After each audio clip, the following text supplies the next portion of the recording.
สุดท้ายหมดเหมือนที่ไหนเจอในเหมือนไฟฮ้อนไม่มาน้องบอกว่าใจที่ย้อนเพตางอยู่ใน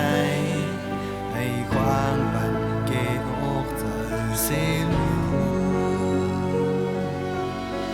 คุยก็เลยทางน้องหักกันก็อยู่ทางหากสู่นั้นเตรียมเหตุให้มันได้ขาดตาบุญใจก็ตาบุญก็หาให้สู่เลยแก้วเสือย่างบ่แลจังว่าสู้ซะจังไฟใจไม่ได้ที่ยอมให้สู่เลยหักกันต่อสู้สุดปานตามใจไม่ได้น้องเอ๋ยอยากได้ไหมใจ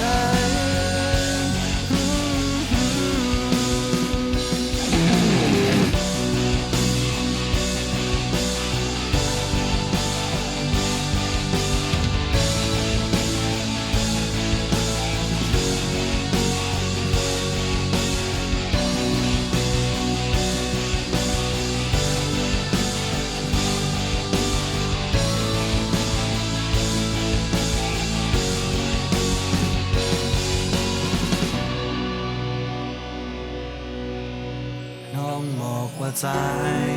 ที่ย้อนไปทางเยี่ยวในให้ความบันเกอกเธอสิรู้คุยก็เลยทางน้องหักกันก็อยู่ต่างหากสู่นั้นเตรียมเหตุให้มันได้ขาดตาบุญใจก็ตาบุญก็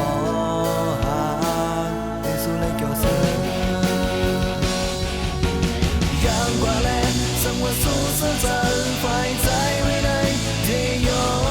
มให้สู่ไหลหักกันต่อสัก